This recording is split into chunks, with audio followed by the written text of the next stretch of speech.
बात करेंगे कुचायकोट विधानसभा सीट की। कुचायकोट विधानसभा सीट पर इस बार चुनावी माहौल क्या है, क्या यहां के समीकरण बनते हुए दिखाई दे रहे हैं, एनडीए और महागठबंधन के कौन से प्रत्याशी यहां अपनी किस्मत चुनावी मैदान में आजमा रहे हैं, तमाम चीजों को समझेंगे। यहां का वोट प्रतिशत क्या कुछ कहता है, जनता किसके हिस्से अपना वोट करती रही है, तमाम चीजों की जानकारी लेंगे। हमारे साथ वरिष्ठ सहयोगी राकेश रंजन जी स्टूडियो में जुड़े हुए हैं।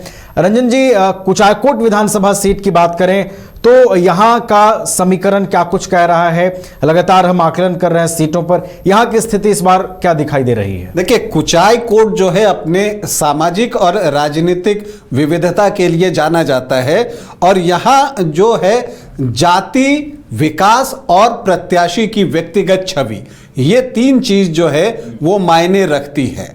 अब यहां पर अगर आप इसे देखिए तो आपको दिखेगा कि अमरेंद्र कुमार पांडे यानी कि पप्पू पांडे पिछले 3 चुनाव से यहां लगातार जीत हासिल कर रहे हैं और जेडीयू के टिकट पर वो यहां से जीत रहे हैं। दरअसल कुचायकोट विधानसभा का गठन तो 1952 में हो गया था, लेकिन 1967 में यह सीट विलोपित हो गई थी और फिर नए परिसीमन के बाद यह अस्तित्व में आई और 2010 में फिर से चुनाव हुआ है। तो अगर आप यहां पर देखें तो आपको दिखेगा कि जो 9 चुनाव हुए हैं तो आपको क्या दिखता है, नगीना राय जो हैं वो 3 बार यहां पर जीते हैं, तो वहां पर भी आपको जाति और उम्मीदवार की व्यक्तिगत छवि दिखेगी। अमरेंद्र कुमार पांडे 3 बार जीते हैं, वहां पर भी जाति और उम्मीदवार की व्यक्तिगत छवि जो है वो मायने रखती है। और शिव कुमार पाठक भी 2 बार यहां से चुनाव जीते हैं और एक अन्य बार जो है वाचस्पति शर्मा को यहां से जीत मिली है। तो यहां पर अगर आप देखें तो जब व्यक्तिगत छवि की बात होती है तो दरअसल होता क्या है कि आपको अपनी जाति के तो वोट मिलते ही हैं, आपकी छवि की वजह से वोट जो है दूसरी जातियों से भी आपकी तरफ आ जाते हैं और इसका लाभ मिलता है। तो यहां पर अगर आप देखें तो अमरेंद्र कुमार पांडे हैं, उनको किंग ऑफ गोपालगंज कहा जाता है, दबंग नेता हैं और वो जो हैं यहां पर दावेदार हैं, 4थी बार जीत की दावेदारी करते हुए वो दिख रहे हैं। लेकिन इस बार कांग्रेस ने अपनी स्ट्रैटेजी बदल दी है।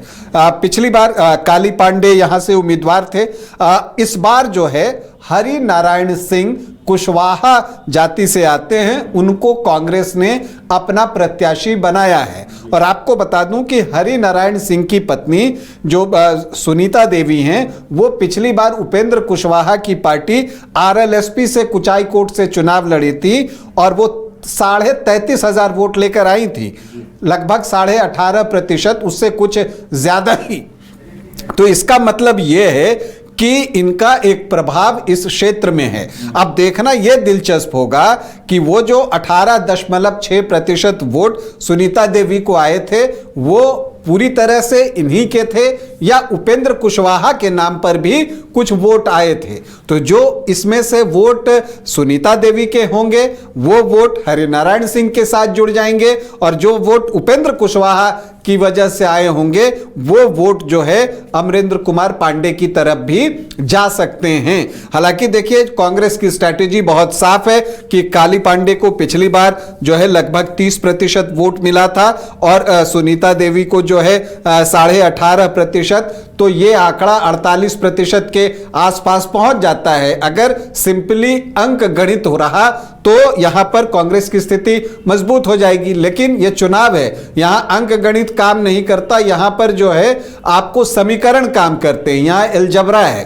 तो ये चीज आपको देखने को मिलता है आमतौर पर किसी भी चुनाव में। तो अमरेंद्र कुमार पांडे, उनकी चूंकि एक व्यक्तिगत छवि रही है, 4थी बार वो दावेदारी कर रहे हैं और यहां पर ब्राह्मण वोटर्स की संख्या बहुत अच्छी है, तो उन वोटों पर तो उनकी पकड़ है ही। सामान्य जाति के वोट भी जो हैं यहां बड़ी संख्या में हैं, इनफैक्ट 21 से 23% के बीच उन वोटों पर अमरेंद्र कुमार पांडे की नजर है। साथ ही वैश्य वोटर्स यहां पर अच्छी संख्या में हैं, वो वोट भी आमतौर पर एनडीए के पक्ष में जाते हैं। लेकिन यहां पर जनसुराज ने एक जो है वो खेल किया है। जनसुराज ने यहां से विजय कुमार चौबे को अपना प्रत्याशी बनाया है, जो कि पूर्व अपर मुख्य सचिव रह चुके हैं।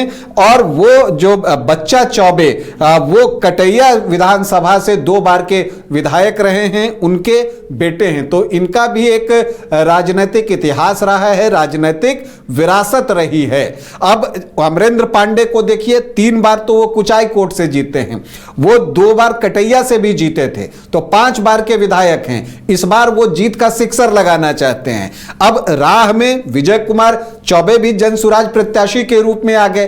अब चूंकि ब्राह्मण वोटों में अगर विजय कुमार चौबे सेंधमारी कर देते हैं, तो वैसी परिस्थिति में अमरेंद्र कुमार पांडे को जो है असर पड़ सकता है। तो कितना वोट विजय कुमार चौबे अपने स्कूल बैग में डालते हैं, इस पर जो है कुचाई कोट का परिणाम बहुत कुछ निर्भर करेगा। हरिनारायण सिंह जो हैं वो उद्योगपति हैं और उनका उन्हीं से जो है वो दुबई में उद्योग है उनका, वहां पर वो काम करते हैं। अब इस बार यहां पूरे जोर शोर से वो चुनाव लड़ रहे हैं, जनसंपर्क भी कर रहे हैं। दूसरी तरफ अमरेंद्र कुमार पांडे की अपनी फैन फॉलोइंग है, वो जनता के बीच जा रहे हैं, लोग जो है उन्हें भी प्यार दे रहे हैं। तो यहां पर मुकाबला तो देखिए आमने सामने की दिखाई देती है अमरेंद्र कुमार पांडे और हरिनारायण सिंह के बीच में।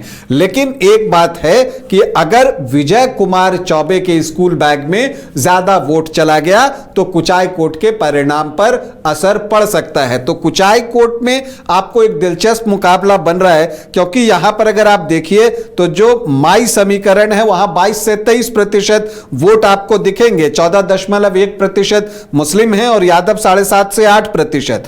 और इसके अलावा आप अगर देखें तो यहां पर जो उनकी नजर है कांग्रेस की, वो है कोयरी, कुर्मी और धानुक, जो कि 11 से 12% है। लेकिन अब यही देखना है कि क्या ये पूरा का पूरा वोट हरिनारायण सिंह की तरफ जाता है, क्योंकि नीतीश कुमार का ये कोर वोट है, कोयरी, कुर्मी, धानुक। और नीतीश कुमार जो है कुर्मी जाति के वोट जो है उनकी तरफ इसमें से शिफ्ट हो सकते हैं। अगर वो भी बच्चा पांडे की तरफ आ गए, माफ कीजिए पप्पू पांडे की तरफ आ गए, अमरेंद्र पांडे की तरफ, तो वैसी परिस्थिति में अमरेंद्र पांडे की स्थिति मजबूत हो जाएगी। तो ये देखना यहां का चुनाव जो है वो बहुत रोचक हो गया है। अब कुचाई कोट में देखना है कि बाजी कौन मारता है। चलिए, तो कुचाई कोट की लड़ाई भी रोचक है। यहां पर जनसुराज के कैंडिडेट भी मुकाबले में हैं और मुकाबले को वो दिलचस्प बनाते हुए नजर आ रहे हैं। तो कुचाई कोट की जो चुनावी लड़ाई है उस पर भी नजरें बनी रहेंगी कि यहां आखिर बाजी किसके हाथ लगती है।